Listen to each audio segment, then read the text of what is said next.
We're going to talk about threat scanning, okay? Now, some people walk into rooms and they're scanning for opportunity. And that's a very open, vulnerable thing to do. That's a very secure thing to do. But other people, when they walk into rooms, they're scanning for threat. That's where they constantly live. They live in this alert mode, okay? It's not a panic mode. It's not a rage mode. It's just vigilance.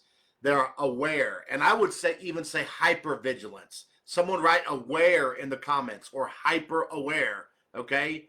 Hyper aware, H-A, okay? Hyper aware. They are hyper vigilant.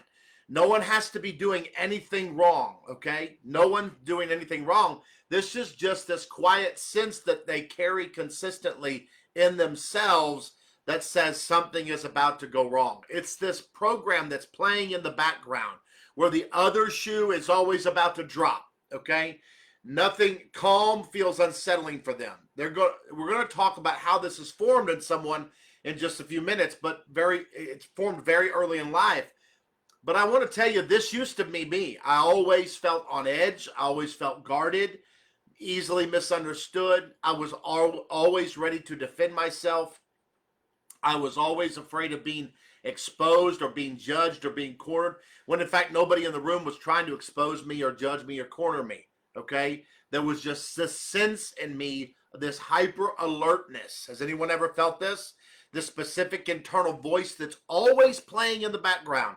That voice will drive you crazy. You can be in a room of people and these questions are always going on in your mind. What did they really mean by that? Or why did they say it like that? Okay, something feels off.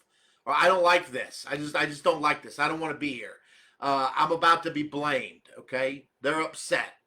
They're upset with me. Or I'm not safe. I just don't feel safe here.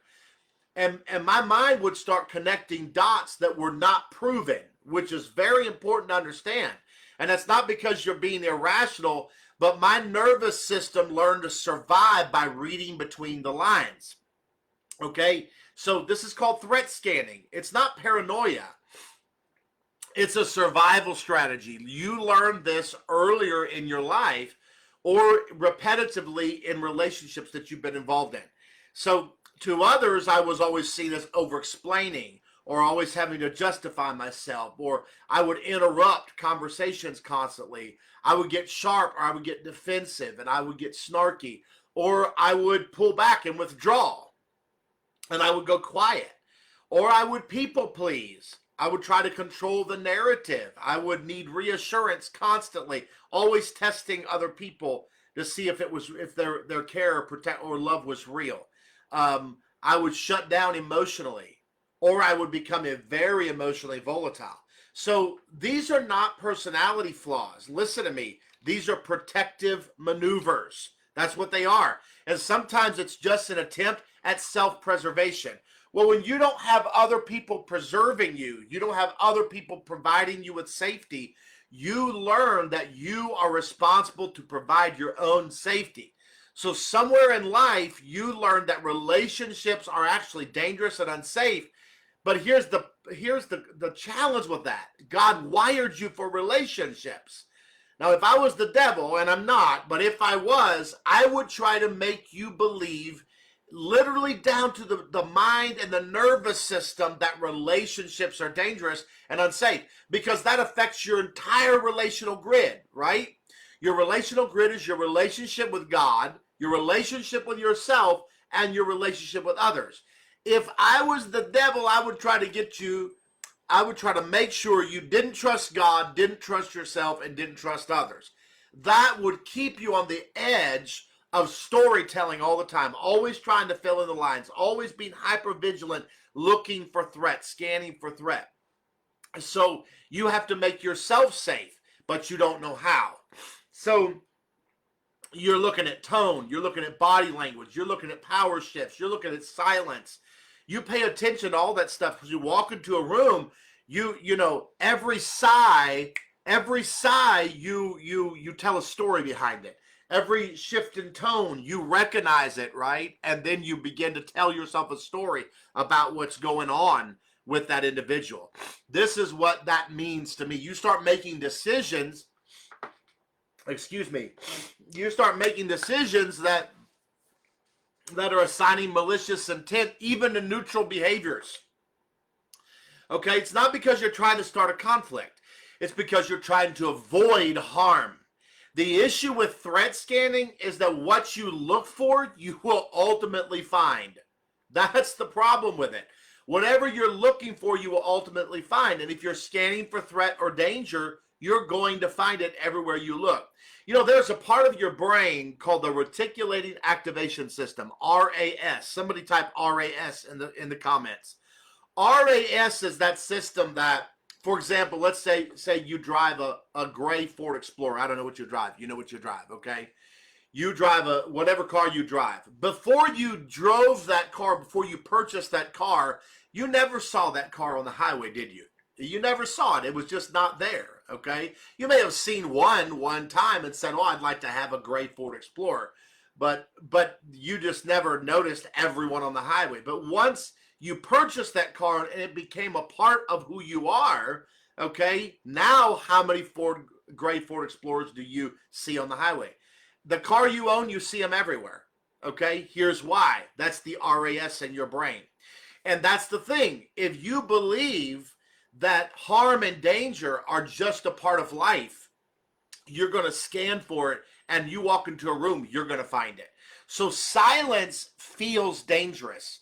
And someone shifts their tone, it feels loaded, like you're waiting for something to happen. When someone has a neutral face, you feel cold, but you're reading into the intent. You're assigning meaning to their neutral face or the look on their face. So when they ask questions, oh, you can't handle questions because questions feel like a trap to you, okay?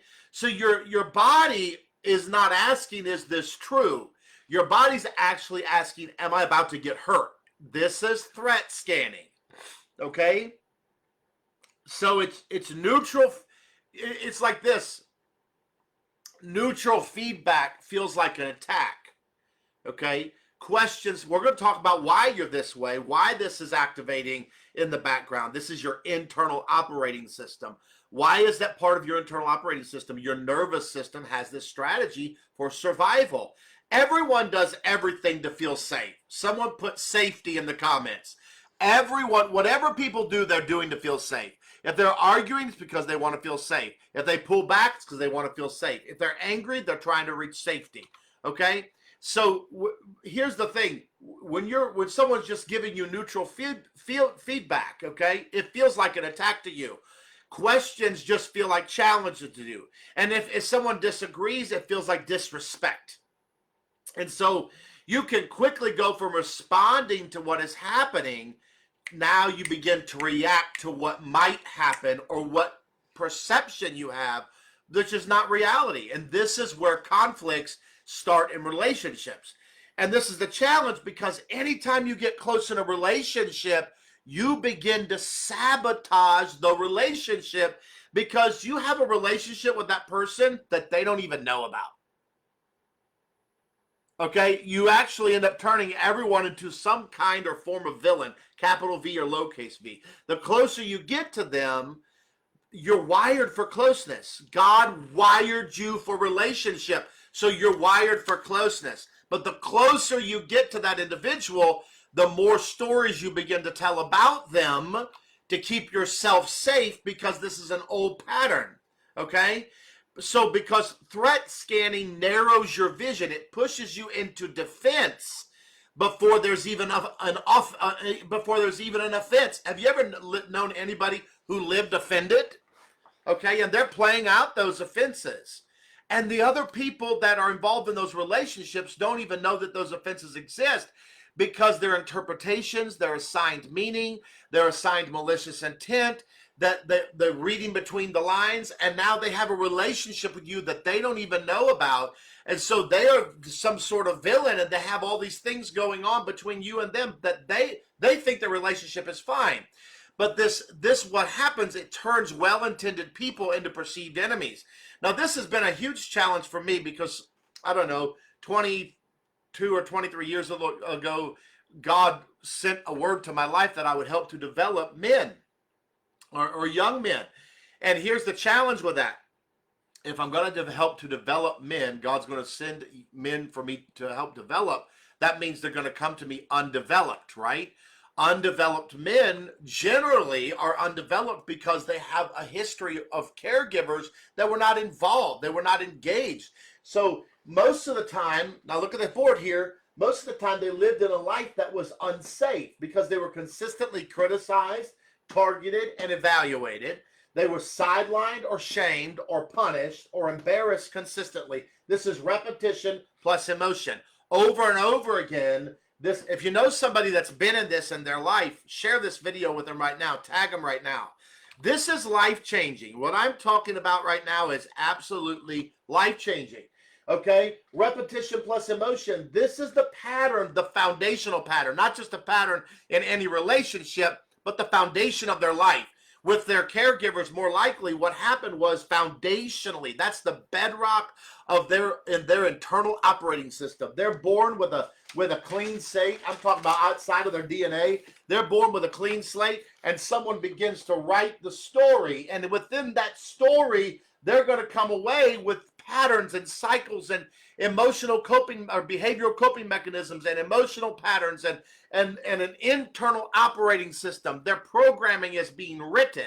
Now, I wish that everyone who was a caregiver had children was not in a fallen state and didn't malwrite the programming, that they would just be able to echo what God is saying. Like before you were ever born, God had things to say about you, and he operated with you, and didn't look anything like criticism and being targeted and evaluated and sidelined and shamed and punished, embarrassed, abandoned after being vulnerable, or just unpredictability. No. When God is your father, none of this happens, okay? And this is the key we're going to talk about in a minute, about rewriting the programming by repetition plus emotion with your new father. Because if you went through this, then you even look at God through these interpretations. You're always thinking that God is a punishing God. There is shame involved. There's punishment involved. You don't see a God that came as a man, was wounded for your transgressions, bruised for your iniquities, and he was chastised for your peace. So he doesn't allow you to beat yourself up because he took the beating for all these things and removed the condemnation from the law, fulfilled the law himself, made a covenant with himself because he could swear by no greater, and then loved you so much he invited you to enjoy the covenant he made with himself. Wow, now that's good news. And so he is not all of these things you've learned, but if you're not careful, you will see him through the lens that you learned when you were under caregivers. Okay? Everyone's broken. Listen, this isn't about blame. No, every parent's going to leave gaps because every parent is broken, and they're having to grow in this world that's broken. And so they're criticized, sidelined, shamed, punished, embarrassed, abandoned after being vulnerable. This unpredictability. And when children are raised in an environment where there is unpredictability, well, that's a lack of safety. Like, parents are supposed to provide safety for their children. Children are children. They're going to be told they don't live from the emotional brain, not from the prefrontal cortex, the logical brain. This dude up here is just a soggy mush of nothingness, and this right here is running amok. It's not even developed. It's just crazy. Okay, it's like psycho juice. That's some kind of energy drink. Okay, psycho juice. That's all they got back here. They're totally emotional creatures and uncontrolled emotions. So they're borrowing the regulation from their mother and father. That's why mothers and fathers must be regulated, because children cannot regulate. So it's like, suck it up, quit crying, stop that, don't be that. Okay, literally you're abandoning them because they need to borrow your regulation. You need to embrace them when they're going through these things. But most people don't have this stuff.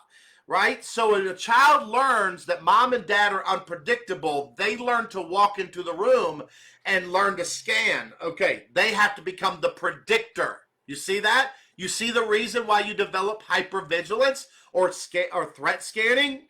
Okay, someone message, I get it, in the comments, and share this with somebody that needs it right now. I get it. This is why I developed threat scanning. I had my mother and father and my caregivers were not safe, and I had to learn to predict safety when I walk in the room. Am I going to find love and safety here, or is this or does this look like it's going to be it's going to be volatile? It's going to be unsafe. So you learn to be the predictor because they weren't predictable. When that happens, now you develop this ability. You have to stay ahead of danger in order not to get hurt. Okay? So what happens is later in life, then those old patterns of survival show up in new relationships. What you have to get is an update of your programming. Okay, the old cycles and patterns are not working well in new relationships. You need to update your old programming. Okay, that's what I want to talk about today. We're going to get to it here in a minute. All right, so you're turning well-intended people into perceived enemies. So what you look for, you will find.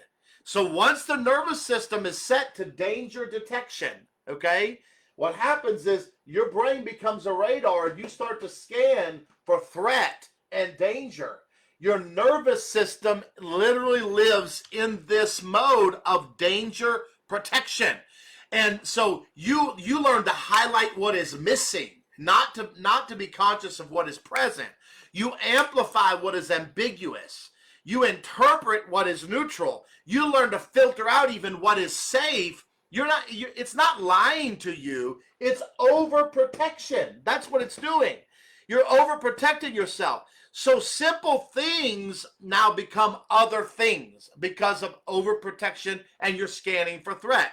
So when someone says, hey, can we talk? I've had this so many times. I've messaged someone and said, hey, when you get a minute, I'd like to talk with you. Well, they automatically say, I'm in trouble. Now they start spinning in their mind that they're in trouble. Okay? If you're in a conversation, someone might pause, and then you automatically start saying they're upset. You're starting to put meaning to their pause. Okay? Someone puts up a boundary and says, hey, I can't do this, or I can't do that, or I'm not able to do this. Then you automatically feel rejected. Rejection becomes your mindset. All right? Which is this is the bottom line of all these is, when I'm criticized, I'm rejected. When I'm sidelined, I'm rejected. When I'm shamed, I'm rejected. When I'm punished, I'm rejected. When I'm embarrassed, I'm rejected. When I'm abandoned after being open, I'm rejected. If everything has to be unpredictable, it's because I'm too much or I'm not enough to show up for. So when someone says, well, hey, we need to talk later, they're not meaning anything bad, but you give interpretation to that. I'm about to be confronted or I'm about to be blamed.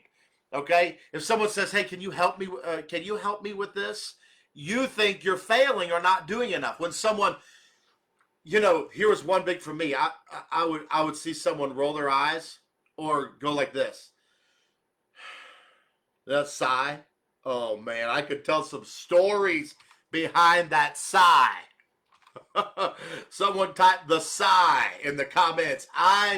I did something wrong. What's going on? They don't want to be around me. They don't like me. That eye roll. I start giving meaning and interpretation to every little shift in tone and action. What I'm doing is I'm predicting threat. I'm scanning for safety. That means I believe no one is safe. And if no one is safe, am I going to come at a distance or am I going to come close? No, neither one always. This is what I'm going to do. Come close. Why? Because God wired me for closeness, and then I'm gonna scan for threat, and I'm gonna find what I'm looking for, even if whether it's real or perceived. Your brain do not know the difference. Okay, your brain do not know the difference. I'll throw some Cajun in there right now for you good folk down from Louisiana, huh? Okay, you are looking for shame. You're looking for criticism. You're looking for uncertainty. You're looking for disagreement. You're looking for silence. You're looking for power difference. You're looking for emotional exposure. You're looking for judgment. You're looking to be sidelined. You're looking to be punished. You're looking to be criticized, evaluated, or targeted. So you're scanning for it. So even when people say something neutral or whatever they say, You always have a conversation about the meanings going around in the background, and whether that's real or it's perceived. And sometimes it will be real. We'll talk about it in a minute. But if it's real or perceived, you automatically start taking malicious intent, okay?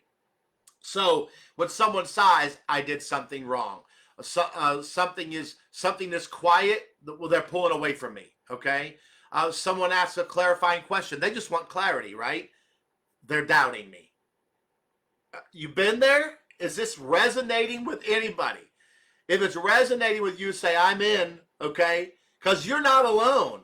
People deal with this constantly.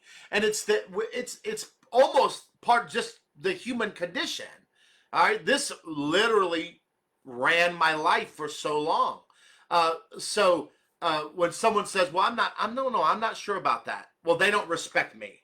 Okay? Or you make a suggestion and they won't follow it, especially if they're younger than you. Well, they don't respect me. Okay? Or someone sets a limit, right? Well, they don't care about me. Or someone is unable to help you. Well, they don't really love me. And you're testing them. Everything you ask someone to do is a test. Literally, you'll say, I love you, expecting them to say, I love you back. And if they don't, why didn't you say, I love you? Don't you know you're supposed to say, I love you? Like, you have this script and these expectations that are constantly testing people's actual care for you, because you're having to undo all of the malinterpretive meanings that you're assigning to everything else. So you have to find proof that they actually love you. So someone changes their tone, they're angry at me. Or someone looks tired, man, they're disappointed in me. Someone needs space, and you're like, I'm too much. Or someone doesn't show up on time, or doesn't give you what you think they should give you, and it's, I'm not enough. Or someone disagrees with you and you think you're being attacked. Or someone doesn't reply right away. You know, you sent a text message and it's on red, and it's now they're upset with me, or they're losing interest, or they don't love me anymore, or they don't really care about me. Or so someone gives feedback to you, right? And you think you're being judged. Someone doesn't laugh at your joke and you're like, I just embarrassed myself. Or someone has maybe a different opinion, and now because they have a different opinion, you feel unsafe. So notice what never changes. The situation is neutral. The situation is neutral. The meaning becomes dangerous. Somebody say the meaning in the comments. The meaning becomes dangerous. Okay? It becomes dangerous. The meaning that you assign to everything becomes dangerous. That's threat scanning.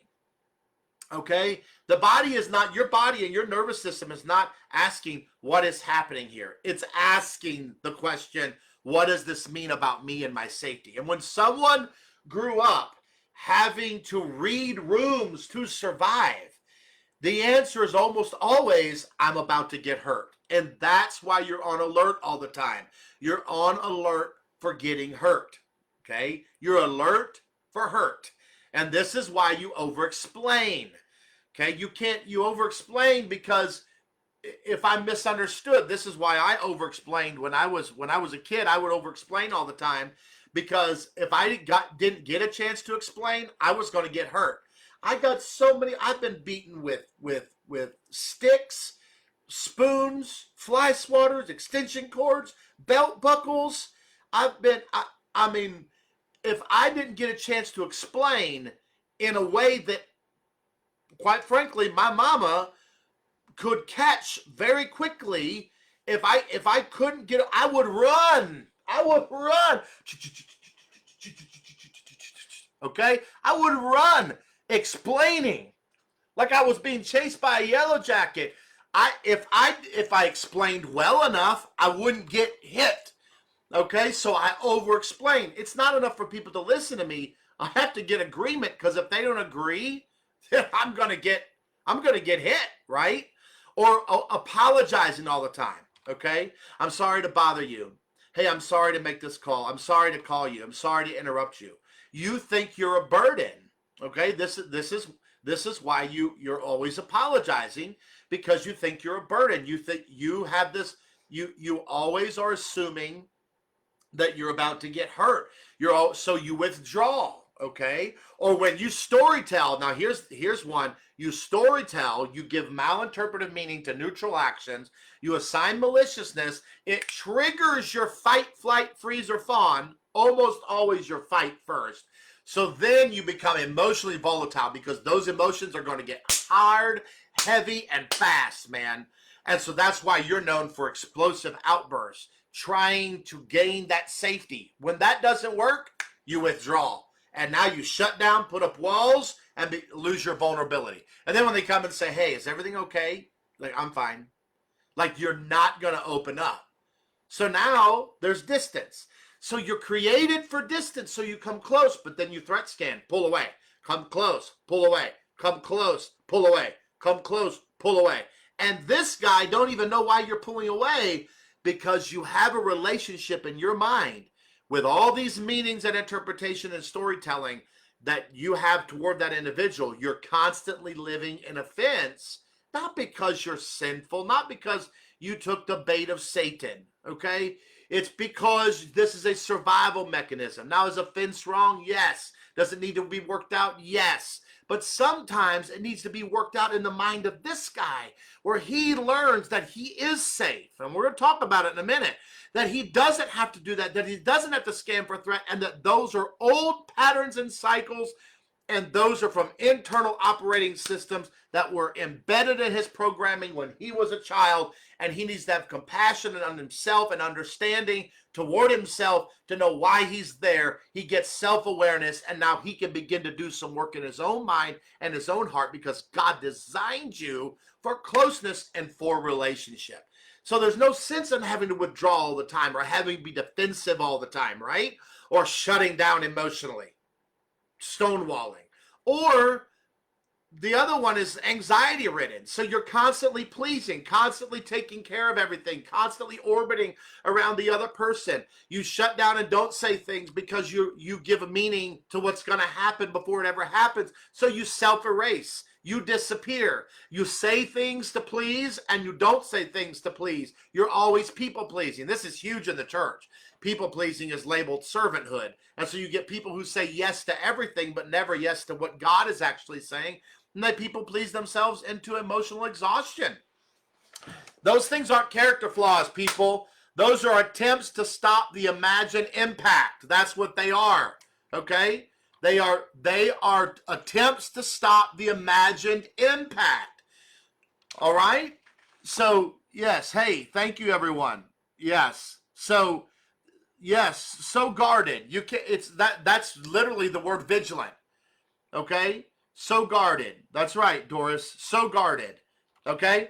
Share this with somebody you might know would benefit from this, because it's rampant. Like, you're here now and you're like, yes, imagine the people that can be helped by this, because they get this understanding. Understanding's not enough. There's got to be a mind shift, okay? And that's why the Bible teaches us that's the spiritual battleground that the church has. Every individual. Vain imaginations.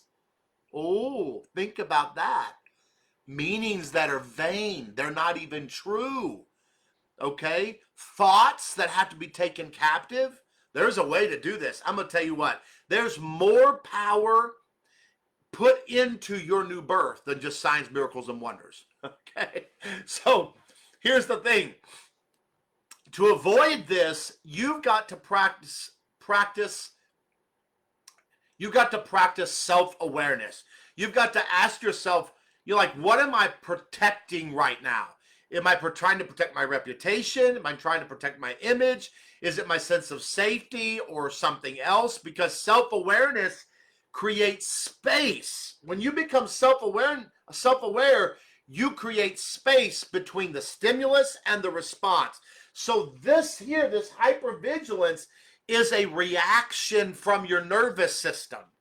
But you don't live from your nervous system. If you are born again, you don't live from your nervous system. You still have one because it's in your body, okay? So here's what happens. You're in a body, you have a nervous system, and that nervous system has been trained through your soul, your mind, your will, and your emotions. Now, your mind doesn't get saved, your will doesn't get saved, your emotions don't get saved. You do. You're a spirit in a body. You're not a body with a spirit. You are a spirit in a body, and you have a soul. Those three are working together, okay? But when you are born again, you're now made alive to God through Christ. So you can now look at the soulish realm and your body. You can look at your mind, will, and emotions and realize those used to be team members. Now, I'm sorry, they used to be team leaders, but now they're just team members. Okay? We run differently now. All right? Now I can step back and say, oh, okay, what's going on here? What am I protecting right now? Because that question is gold. Because behind every threat scan is something tender. Now listen to me. This is one of the most important parts of this session right now. Okay? What am I protecting right now? My worth, my dignity, my image, my belonging, my safety, my reassurance, my validation, my affirmation, okay, my protecting love. Because threat scanning is not about control. It comes off as control to other people, but it's about not wanting to be hurt again. But here's the key. Ready? Watch. When you were a child, predicting kept you alive. You lived inside a closed system. Mom, dad, siblings, okay? You had the same caregivers, the same patterns, the same explosions, the same withdrawals. So your nervous system became brilliant. I'm talking about adaptation brilliance, okay? You learned, okay, to read micro expressions, to track tone shifts, to notice silence, to sense mood changes. And most of the time, here's the thing, you were right? Because you were in that closed system. Your body actually learned, if I can predict it, then I can survive it. And that skill saved you. But here's the trap. Somebody write the trap in the comments. All caps. The trap. Here's the trap. That same prediction system is now being used. It was used in a closed system. Mom, dad, siblings, and you. In this repetitive patterns. Repetition plus emotion. That same prediction system that you actually mastered and learned to survive is now being used in open systems with new people, new relationships, new contexts, new hearts, and now it is wrong more than it is right. It's no longer right. It's wrong more than it's right. Not because you're broken, but because you're using an old map in a new territory, okay? This is a new life, and you are a new creature. Those are old patterns, old processes, and old programming. And this is why intimacy feels dangerous for you, because closeness requires not knowing. Think about that. It requires being seen, being disappointed, being misunderstood, being open, being human together, right? But threat scanning says, I must stay ahead of this or I'm going to get hurt. So the system does this. You find flaws.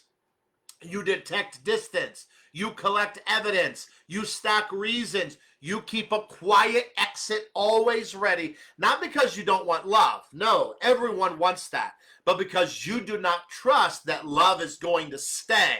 Because your love was conditional based on criticism and performance and availability and shame and being punished and embarrassed and everything was unpredictable. So you would rather predict that love will never stay, so you always stay guarded. There you go, Doris. There it is. You always stay guarded because you have decided love will never stay. It's part of your thinking processes, so you never fully arrive. And here's the thing, the deepest cost. Someone write the cost in the comments. You're not present. You can't be fully available to anyone. Okay? You're not fully available to God. You don't trust him. Okay? He's not going to stay. He's a threatening God. He's a punishing God. You don't trust yourself, so you don't stay present with yourself. You don't recognize your emotions. You don't recognize your needs. You don't speak up for your boundaries. You don't protect your safety. You don't protect your time and your space and your energy. You don't show up for other people. You're not present with other people fully. Your body is always in the future, scanning, predicting, and bracing. So even when love is right there in front of you, Your nervous system is not there to receive it. And that's the real loss. You don't know how to receive love, because love is unconditional, and love actually equals danger. Because when you were a child, love and danger came from the same people. So it's unpredictable. All right? This is why rewiring is not about thinking better. It's about teaching the body. It's about operating from sonship. It's about stepping into who you are in Christ and recognizing, I am safe now. I belong now. I am not about to be erased. See, all of this was outsourcing anyway. You were disconnected from your source. Your source is the Father. Now you enter into a new relationship where you can learn, I am safe now. Repetition plus emotion, that's what wired it the first time and got you to believe I'm unsafe. I'm promising you in Jesus' name, now you're going to rewire it to believe I am safe now. And the master electrician of that wiring is your Father. So you're not just a Pentecostal or a Christian or a believer or a convert or a disciple or an apostolic or whatever, a Baptist or a Presbyterian. No, you don't know. Forget those labels. They're minimizing who you are. You're a child of God, and now you're going to have interactions with him, and you're going to come into agreement with him. I am safe now. I belong now. I am not about to be erased. I do not have to earn my place. This is where sonship really matters for you. Okay? Someone type, I am safe in the comments. Because when your worth, listen, when your worth, when your dignity, when your belonging, when your approval come from God inside of you, you stop outsourcing them to the room. So you don't walk in needing worth and dignity and belonging and approval and never getting it because you're threat scanning. No, you are settling those things. It's an inside job. Someone put inside job in the comments. It's an inside job. God's not out here that I have to pray a certain way to get him to come down. No, he's in here. Christ in you. Right now I am with you, but not many days from now I will be in you. And I will never leave you or forsake you. Never, never, never. And you got to get evidence of that, because you can say I'm safe. You can have positive affirmations. I'm safe, I'm safe, I'm safe, I'm safe, I'm safe. It's like the little train that thought he could. Oh, I'm safe, I'm safe, I'm safe. I belong, I belong, I belong. And your brain says, sounds great. Good music, nice rhetoric, good lyric. Where's the evidence? When you interact with the Father, you start accumulating evidence of safety, evidence of belonging, evidence of worth, rather than evidence that's produced by the threats or even real life situation, because your brain doesn't know the difference between real and perceived. Okay, so this is where it matters. You're no longer outsourcing these things to the room, to other people. You're not codependent on humanity. Humans can't do God's job. And the frequency that you live in the new covenant with God is father to son or father to child. So you stop outsourcing to the people and you start insourcing. So now I receive these from God. I give them to myself. Now I can love others as I love myself. If others give those things to me, then that's a bonus. So there are only going to be a few people in your life that see you the way God sees you. Just let me remind you, okay? Yes, I am on YouTube. I am on YouTube. So the fact is, and I'll post this one on YouTube, but the fact is, feedback then, when you now insource your worth, dignity, belonging, affirmation, approval, validation, all of that, you insource it from the Father, then you can step into the room and feedback is just feedback. Silence is just silence. Difference is just difference. None of it is dangerous. So threat scanning shuts down when the body no longer needs the room to prove your worth. And that's what I'm really teaching today. I'm not teaching you confidence. I'm teaching you safety. Okay? Because when the nervous system feels safe, love becomes possible again. Hear me. When the nervous system feels safe, love becomes possible again. And when you've got to learn to reality test your assumptions.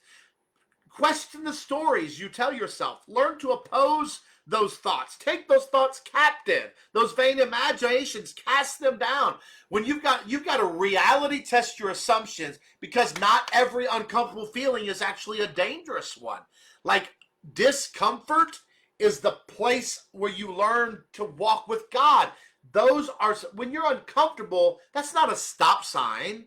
Okay, that's not a lit piece of dynamite. That is a signal. I can learn from that. If you avoid discomfort, you avoid growth. And growth and threat may feel similar in your body, but they require different responses. Growth and danger, they feel the same in here. Okay, the nervous system does not have a category for growth and stretching and healthy discomfort. It only knows familiar and unfamiliar. Let me say that. Your nervous system only knows familiar and unfamiliar. Okay? So the unfamiliar always feels like danger. That's why if you feel safe people pleasing, let's say you feel safe people pleasing, you've learned to outsource your safety from always saying yes. Not I feel safe. As long as I'm people pleasing, I'm going to get affirmation, validation, approval, worth, applause. I'm going to get a pat on the back. I'm going to get acceptance. I'm going to get love. I'm going to get all of these things from people pleasing. So I've learned that people pleasing keeps me safe. Well, when I've learned to get the affirmation, validation, and all that from God instead of from people, now I don't have to do everything that I was doing to get all those things. I receive it from the Father. And when that happens, receiving can feel unsafe because I'm used to being safe by people pleasing. You see the pattern? So anything that's unfamiliar feels like danger. So intimacy feels risky. Feedback feels threatening. Accountability feels unsafe. Closeness feels exposing. So until your nervous system is retrained, until your nervous system is retrained, for the person that has that nervous system that's always scanning for threat and always hypervigilant, until it's retrained, closeness is going to feel like exposure. Accountability is going to feel unsafe.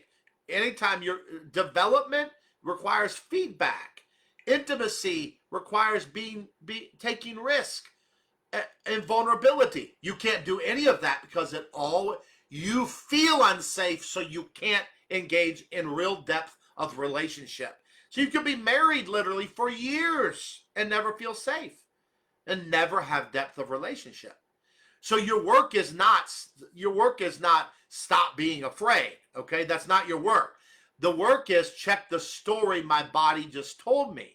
What looks like, what did I just assume? Do I have proof that this is absolutely true? Is this a memory or is this a moment?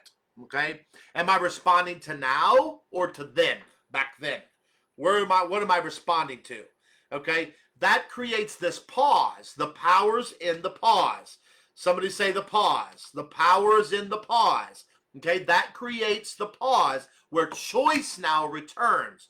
Listen, you are not trapped. You are not powerless. You are not stuck.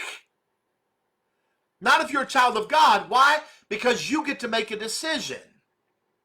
You get to decide how you're going to move forward, what you're going to do. You get to decide what meaning things have. You get to decide who governs your safety, who governs your worth. You get to decide where your love comes from. You're not stuck. And look, if you're not a threat scanner, some of you may be watching that you're not a threat scanner. You have to slow down here, because I'm going to tell you, my poor wife, when I was working through this, her demeanor felt unsafe to me. I had villainized her. She was the villain in my story, okay? Because her good intentions could never override my perceptions. Her good intentions could never override my perceptions. This is the challenge of working with undeveloped people. My good intentions cannot override their perceptions. Their perceptions are going to come up. And if they don't learn to come to me and say, hey, I saw you I saw you sigh, and I was telling myself this story that you just don't want me around. Is that true? Or, hey, I messaged you 2 times and you weren't able to respond. I'm telling myself a story that you don't care, or that you're getting distant from me. Is that true? That's how you can start checking for safety. Let the people in your life give you the story behind their actions, rather than you telling yourself a story. Now, that's how you rebuild safety in a relationship, and eventually you'll learn that 98% of your stories are untrue. And then you can stop asking for clarity, because you've gotten a pattern of clarity and you understand that your stories are not true. So you're calm. If you are not a threat scanner, your calm can feel cold to them. Your neutrality can feel dismissive to them. Your clarity can feel dangerous to you. So my wife she's introverted. She's very calm. She remains neutral a lot of the time. She can, and so I felt like she was cold, or she was dismissive. All right. And then of course when she would want to give clarity, I would get defensive because her clarity felt dangerous, because I was telling myself stories behind her conversations. So she just learned to shut down and not say anything, and self-erase, because I became the dangerous person. You become the unsafe person when you actually think everyone else is unsafe. That's a hard truth to swallow, right? Okay. And I don't want to necessarily say you're just unsafe, because that's like you're maliciously unsafe. You're not. Okay. It's the patterns in you don't are not conducive for healthy relationship. Okay. So my wife looked unsafe because my body did not know the difference between safe and unsafe. So meeting someone where they are is not a weakness. That's nervous system literacy. That's emotional intelligence. And so, I struggled with this one. This was one of my biggest struggles. And I want you to remember that conflict isn't always about disagreement. Sometimes it's about two people scanning the same moment for two very different reasons and seeing something completely different. So the conflict is often not about what happened, it's about what one nervous system is bracing for harm, and the other one is not knowing it just triggered one. Okay, same room, same moment, two completely different realities, and both feel very real. So you have to slow down for repair and conversation. That is the tragedy and the hope. Because once you see this, someone type, once you see this in the comments, okay? Once you see this, you stop trying to win and you start trying to understand. You stop trying to win and you start trying to understand. And understanding brings awareness, and now you can begin to work with one another and build the relationship. So I wanted to hit this today. There's so much more in this. If you're tired of being on guard all the time, if you're feeling lonely, even in relationships, this will cause you to feel so alone in a relationship, and you keep pushing people away while you crave closeness. It's not because you're broken. It's because your nervous system never learned how to feel safe. All right. Now, I do have I created a 3-session pathway called the Threat Scan Reset. It's not therapy. It's not surface level mindset stuff. Okay. It's about teaching your body that you're no longer in danger as you partner with God in this. So in those 3 sessions, it shows you why your body does this. It teaches you about how to interrupt that fear and how you build internal safety with God so you can finally receive love on the human plane. It will change and shift your relational grid with God, yourself, and others. So that session is $150 for 3 sessions. It's less than what most people spend numbing themselves in a month, okay? So if this spoke to you, comment or message me RESET, RESET, and you can book with me today. I appreciate everybody's time today. Thank you so much for your help.